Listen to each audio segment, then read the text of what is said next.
मृत्युंड महाकाया सूर्यकोटि संप्रभा निर्विघ्नं कुरु मे देव सर्वकार्येषु सर्वदा। मंगलम भगवान विष्णु मंगलम गणध्वज मंगलम पुंडरीकाक्ष मंगलाय तनो हरि। देखिए, शंकर शंकर हर हर शंकर शंकर शंकर जय जय शंकर मंगल भवन मंगल उमा जपत एहि त्रिपुरारी। ये सब मंत्र तो शंकर जी का है, बोलना चाहिए। तो पहले कोई भी पूजा पाठ में गणेश जी का नाम लेना चाहिए। तो देखिए शंकर जी का कथा। एक दिन कैलाश पर शंकर जी समाधि में बैठे थे और समाधि में बैठे थे, पार्वती माता उनकी पूजा कर रही थी। तो हमेशा फूल लाती थी, उनका चरण धोती थी और चरण पर फूल डालती थी और चंदन टीका करके पूजा कर रही थी। तो पति परमेश्वराय नमो नमः बोली और सारे देवगण आगे पीछे सब खड़े थे। तो कपूर की आरती की माता पार्वती। तो अब भोलेनाथ इतने समाधि में थे कि एकदम करते करते उनके चेहरा पर एकदम सिकन आ गया। तीसरी आंख से एकदम पसीना जब टपकने लगा तो स्वामी स्वामी स्वामी करने लगी। पर क्यों आप इतना क्यों चिंतित हैं? लग रहा है कि कोई बहुत बड़ा भक्त आपका बहुत तपस्या कर रहा है, क्योंकि आपको तो एक कण कण की पता है, सारे संसार को पता है कि कौन क्या करता है। तो कहें कि पार्वती ऐसी बात नहीं है, दुनिया में राक्षस हों, देव हों, देवता हों, सब मेरी आराधना करते हैं, हमको सबको देखना पड़ता है। तो कहें हाँ सब करते हैं प्रभु, लेकिन आपका कोई बहुत बड़ा भक्त है जो इतने बड़ा तपस्या कर रहा है, आपके माथे पर पसीना सिकन आ रहा है। तो पार्वती जी से भोलेनाथ बोले कि हाँ एक बहुत तपस्विनी पतिव्रता नारी अरुंधति है, अनसुईया है, वो मेरी तपस्या कर रही है। ओम नमः शिवाय ओम नमः शिवाय ओम नमः शिवाय। उसको संतान नहीं है और वही हमेशा कह रही कि बिना संतान के जीवन औरत पूर्ण नहीं होती हैं। अब उसी तपस्या में वो लीन है। तो कहें कि कह रही हैं, अब उनके पति कह रहे हैं कि तुमको संतान की सुख नहीं है, लेकिन वो कह रहे हैं कि भोलेनाथ की कृपा से क्या नहीं सुलभ है। देवों के देव महादेव हैं, सब कुछ सुलभ कर सकते हैं। ऐसा कुछ भी नहीं दुनिया में है कि जो भगवान शंकर की आराधना से न मिल सके।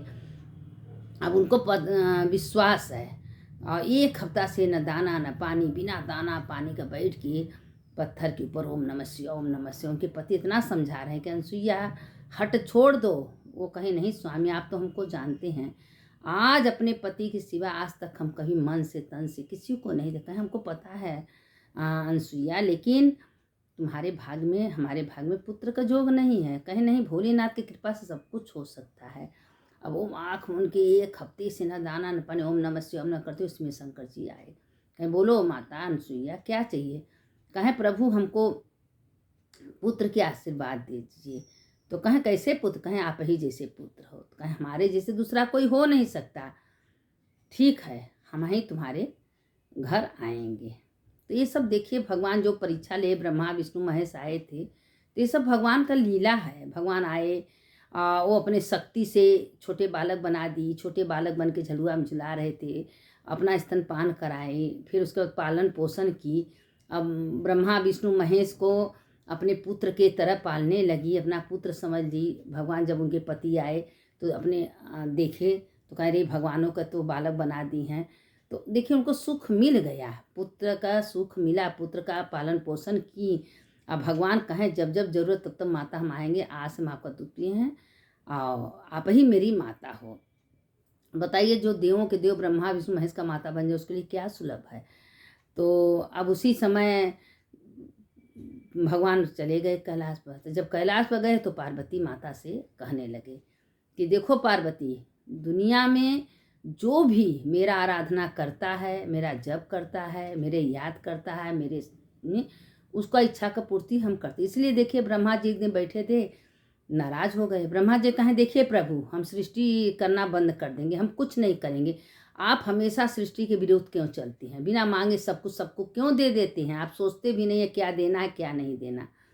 तो कहें देवों के देव महादेव, महादेव ऐसे ही हैं जो उसको जो भक्त उनका आराधना करता है, इतना तक कि उसका अगर काल उसके सामने आ जाता है, वो महादेव का आराधना करता है तो काल को भी जाना पड़ता है। और देखिए वचन भी लिए यमराज से और सूर्य के जो पुत्री थी पोती मृत्यु देव, सबसे वचन लिए कि जो मेरे मंदिर में बैठ के मेरा जप करेगा, आराधना करेगा महामृत्युंजय, उसको तुम कभी छू नहीं सकती हो। तो सबसे वचन दिवाए हैं भोलेनाथ। तो जो मंदिर में जाता है, पूजा करता है, जब करता है, उसको कभी कोई छू नहीं सकता, क्योंकि भोलेनाथ का वचन है। तो वही पार्वती जी से करें, देखो पार्वती एक बूढ़ा थी, उसको बहुत दिन के बाद शंकर का आराधना करने के बाद एक पुत्र हुआ। जब पुत्र हुआ तो अब वो पुत्र का पालन पोषण की, पुत्र बड़ा हो गया, उसका शादी ब्याह कर दी। शादी ब्याह कर दी बहुत।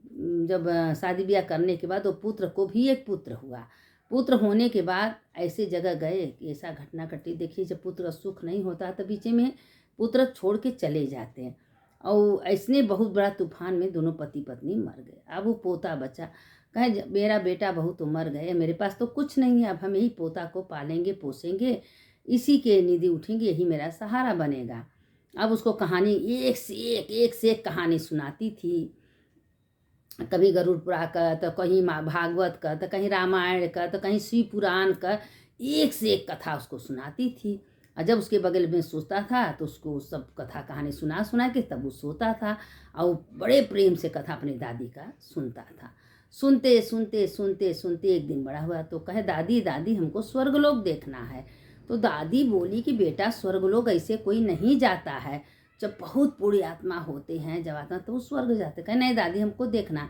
अब उसकी दादी फुसलाने के लिए एक जंगल में, बगीचे में ले गई, जहाँ खूब बड़े सुंदर सुंदर फूल बगीचा खिले थे। वहाँ देखा तो कहा नहीं नहीं, आप जैसे कथा कहानी में सुनाई हो ऐसा या नहीं है। उसके बाद दूसरे वन में ले गई, दूसरी जगह भी कहा कि नहीं दादी, ये आप हमसे बहला रही हो, झूठ बोल रही हो, ये बगीचा फूल नहीं है, हम यहाँ नहीं मानेंगे, हम स्वर्ग हमको देखना। अब वो बालक हट, स्त्री हट, भगवान भी हार जाते हैं। अब वो बालक हट करने लगा, हमको स्वर्ग देखना स्वर्ग देखना। अब गुस्सा में आया, अपने कमरे में सो गया।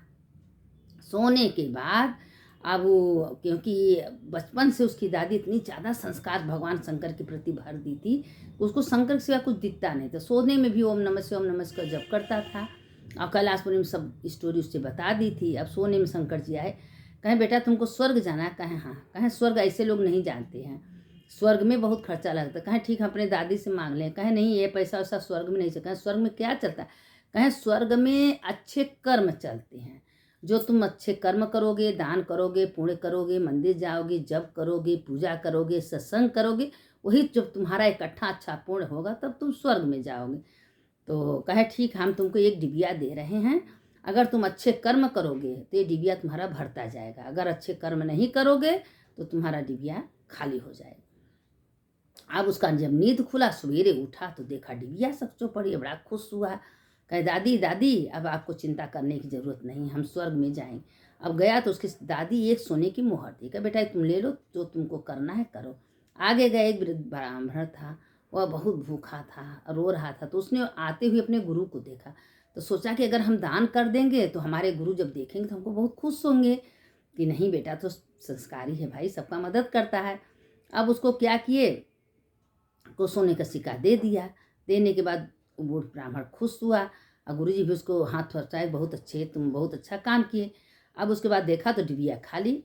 तो लगा सुने, फिर एक बहुत विकराल रूप की एक आदमी आया। तो आदमी कह रहा था कि आखिर हम तो अच्छा काम किए, मेरा डिबिया खाली क्यों हो? कहें तुम अच्छा काम दिखाने के लिए किए थे, तुम्हारे गुरुजी आ रहे थे, तुम दिखाने के लिए दान किए, अपने मन से नहीं किए। जो दिल से अपने मन से करता है वही भगवान के पास दिखाओ जोखा। जो किसी के दिखाने में, किसी को देखने में, किसी को करने में उसका कोई लेखा जोखा नहीं होता है। अब वो सोचने लगा, फिर उसके बाद उसके दिमाग में आ गया कि हम समझ गए। अब वो फिर बाहर गया तो फिर कोई एक जाते जाते एक कोई बूढ़ा ब्राह्मण फिर मिला, तो उसके पास जो था पैसा दे दिया, उसका मदद भी किया, उसको पहुंचा दिया, तो उसका डिबिया भर गया पैसे से। इसे अब करने लगा। अब उस करते करते करते इतना उसका जीवन भक्तिमय हो गया कि उसको कोई बात अच्छा नहीं लगता था। अगर कोई परपंच का, झूठ का, इधर को उधर बात बोलता था तो उसको अच्छा नहीं लगता था। उसने अपना क्या किया कि किसी का बात सुनता नहीं था, खाली भगवान का भजन, और जिसका मदद करना था, किसी को पानी पिला देता था, किसी को पहुंचा देता था, किसी को कुछ करता था, किसी को मंदिर जाना था मंदिर छोड़ दे, मतलब अच्छा कर्म करता था। करते करते उसका डिबिया भर गई। तो अब सोचा कि मेरे पास तो इतना पैसा होगा, हम स्वर्ग लोग जा सकते हैं। वो डिबिया लेके जा रहा था तो रास्ते में देखा कि एक जल जल वृद्ध ब्राह्मण रो रहा है। कहें बाबा आप क्यों रो रहे हैं? कहें हम रो रहे हैं कि तुम्हारे इससे मेरे पास डिबिया थी, हमको कोई दिया था स्वर्गलोक जाने के लिए, लेकिन मेरा डिबिया कोई चुरा लिया। कहें बाबा आप चिंता मत करिए, मेरा डिबिया ले लीजिए, आप स्वर्गलोक जाइए। अभी तो हम जवान हैं, अच्छा खासा हम खूब पैसा कमा लेंगे, लेकिन तुम जल हो गए, तुम एक पैसा नहीं कमा सकते, तुम मेरी डिबिया ले लो, तुम चले जाओ। तो कहा नहीं बेटा, अगर तुम्हारा धन इतना मेहनत से इतना परिश्रम से तुम जुटाए हो और तुम्हारा परिश्रम का तुम्हारे मेहनत का हम लेंगे तो मेरे पाप लगेगा, मेरा लेखा जोखा नहीं होगा, क्योंकि किसी के परिश्रम का धन कभी नहीं लेना चाहिए, बहुत दोष लगता है। यह सब कथा पार्वती जी से भोलेनाथ कह रहे थे कैलाश पर बैठ के। तो अब वो नहीं लिया। वो तो लीला था कि देखिए इसका आत्मा नित्य क्या है। उसके बाद वो ब्राह्मण उसके सिर पर हाथ रखा और सीधे स्वर्गलोक में चला। स्वर्ग गया, कैलाशपुरी में गया, विष्णु लोक में गया, इंद्रपुरी में गया, सूर्य लोक में गया, चंद्र लोक में गया, ऐसे गया। घूमते रहा, उसको बहुत अच्छा लगा। ओह वाह, जो मेरी दादी बताई थी उससे अच्छा ही तो है। मेरी दादी तो इतना बड़े बड़े बयान कर रही थी, उससे 4 गुना ये बहुत अच्छा है। अब रहते रहते अब देखे तो लक्ष्मी विष्णु भगवान शिव सैया पर सोए हैं, लक्ष्मी उनके पैर दबा रही हैं। कैलाशपुरी में पार्वती शंकर को देखा और सूर्य लोक में देखा, सगरों सब घूम के आया। उसको बहुत अच्छा लगा। कुछ दिन करते करते जब बीत गया तो उसने क्या किया कि कहा विष्णु भगवान से अब हमको पृथ्वी पर जाना है, अपने दादी से मिलना है, हमको वहाँ सब घर, लेकिन ऐसा हमको रूप बना दीजिए प्रभु कि कोई पहचाने न, जो देखे सब कहे स्वर्गलोक से आया है, स्वर्गलोक का है। अब इतना सुंदर उसको एक चिड़िया बना दिए विष्णु भगवान, खूब हरा नीला लाल उसका पंख कर दिए, खूब सुंदर। और वहाँ से गिरा सीधे पृथ्वी लोक पर गए। अब सब जितना लोग देखे, अरे स्वर्ग की पक्षी लग रहा है, स्वर्ग का पक्षी लग रहा है, स्वर्ग, सब कहने लगे कोर से। अब सब जितने गांव में हैं उसके दौड़े दौड़े इसके सामने आ रहे, यार तुम कहाँ थे, तुम स्वर्ग के पक्षी लग रहे हो। फिर जब नीचे आए तो अपने रूप में आया, हम जीते जी स्वर्ग लोक में गए, क्योंकि भगवान कहते हैं जो अच्छा कर्म करता है उसको तो पृथ्वी लोक में भी सुख है, स्वर्ग में जब हम स्वर्ग लोक से घूम के कहें क्या है कैसे, वहाँ सबसे बताने लगा तो कहे देखिए हम आप लोग से कह रहे हैं कि आप लोग अच्छे कर्म करिए, कथा सुनिए, सत्संग जाइए, अच्छे कर्म करिए, किसी का बुराई निंदा, किसी का चुगली, किसी का धन लेने का कोशिश मत करिए, अच्छा कर्म करेंगे तो आप लोग भी स्वर्ग में जाएंगे। अब सबको लगा ज्ञान बांटने। कुछ दिन होते होते उसकी दादी की शरीर छूट गई। अब वो तो लड़का समझदार अच्छा होएगा था, खूब अपने दादी का सुंदर सा दाह संस्कार किया, सबको बुलाया, उसका पूरा जितना कर्म क्रिया था अपने दादी का किया। उसकी दादी भी स्वर्गलोक में गई, क्योंकि दादी भी तो अच्छे कर्म कर रही थी, उसको ज्ञान भी अच्छे दी, कभी कोई बुरा ज्ञान नहीं दी, हमेशा दूसरों को भला करना, दूसरों को अच्छा करना, उसको दादी भी दी, क्योंकि दादी उसी की निधि उठती बढ़ती सोती थी। अब ऐसे कुछ दिन जब बीत गया, जब उसके दादी के दादा, तो उसने अपना पूरा जीवन अच्छे कर्म में बिताया। कथा में, भागवत में, मंदिर जाता सबको सुनाता था, खूब बढ़िया बढ़िया सबको बातें करते करते करते बहुत दिन तक भी जब बीत गया, बीतने के बाद जब उसका उम्र बीत गया, अच्छे से जीवन बिता लिया, शादी ब्याह किया, परिवार हुए, सब कुछ हुआ, उसका घर द्वार मकान सब भगवान की कृपा से उसके पास सब कुछ हो गया। होने के बाद अपना जीवन सुखमय बिताया। बीतने बाद सबसे यही कहता था, हे प्रभु हमको आप घर दिए, हम आपके घर में रह रहे हैं, आपने खाना दे रहे हैं, पहनना दे रहे हैं, कपड़ा दे रहे हैं, हम खा रहे हैं, हम जानते हैं कि सब आप ले लेंगे, लेकिन हम अच्छे से खूब बढ़िया दान धर्म करके इंजॉय किया। करने के बाद जब उसकी शरीर छुड़ी तो शिवलोक में गया, शिवगढ़ बन गया। फिर वो कभी पृथ्वी लोक पर नहीं आए। तो भगवान शंकर से पूछा कि हे शंकर भगवान, ये बताइए कि जो अच्छे कर्म करते हैं वही शिवलोक में। विष्णु कहे हाँ, जो अच्छे कर्म करते हैं और अच्छे अच्छे काम करते हैं, सत्संग करते हैं, अच्छे अच्छे लोग को सुनाते हैं, और उसके मन में कभी कोई बुरा शब्द नहीं आता, वही स्वर्गलोक में जाता है। जो दूसरे का कपट निंदा चुगली, दूसरे का धन हड़पने का मार करते हैं, वो रो रो नरक में रहते हैं। तो इसीलिए सबको एक कहानी से, ये शिक्षा से क्या ज्ञान प्राप्त हुआ? यही ज्ञान हुआ कि जियते जी अच्छा कर्म करना चाहिए, कभी किसी का निंदा चुगली, किसी का घर द्वार का कभी देख के मन में भी लालच नहीं आना चाहिए, काश मेरे पास हो, क्योंकि उसके सोचने मात्र से उसका धन तो नहीं आएगा, लेकिन उसका पाप आपके पास आ जाएगा। तो इसीलिए कभी मन में भी नहीं सोचना चाहिए, बस इतना सोचना चाहिए, हे भोलेनाथ जो आपने हमको दे रहे हैं हम खुश हैं, बहुत खुश हैं। हमको घर दिए रहने का, हमको पहनने को दे रहे हैं, खाने को दे, क्या कमी दिए हैं? ये आपने दिए हैं, आप अपना ले लेंगे, मेरे पास तो कुछ रहेगा नहीं, तो उसका चिंता नहीं करना, सब भोलेनाथ पर सौंप दिया। एक आपके पास एक गिलास अगर पानी, तो उसको भोलेनाथ का शुक्रिया अदा कीजिए, भगवान आपका करोड़ों धन्यवाद, आपकी कृपा से हमको जल मिला है। जो ऐसे करके दिन रात उठता है, बैठता है, भगवान का मनन चिंतन करता है, उसका भगवान हर क्षण, जो देखिए भगवान कैलाश पर बैठते हैं, लेकिन एक एक घड़ी, एक एक क्षण देखते हैं कि आप सवेरे से कितना किया। अपने मन से विचार करिए ना, शाम के सोते समय विचार करिए, हम सवेरे से कितना धर्म किए, कितना अच्छे कर्म किए, क्या किए, हमारे वजह से किसी का रुआ तो नहीं दुखा, हमारे वजह से कोई को दुख तो नहीं है। देखिए भगवान हमेशा कहते हैं, दुख हो या सुख हो हंसते रहिए। हंसने में भगवान कहते हैं उसी के हृदय में हम वास करते हैं, जिसका मुख हंसता हुआ चेहरा रहता है, हमेशा दूसरों को हंसाता है, हंसता है। भगवान कहते हैं कि उसके हृदय में हम वास करते हैं। क्यों?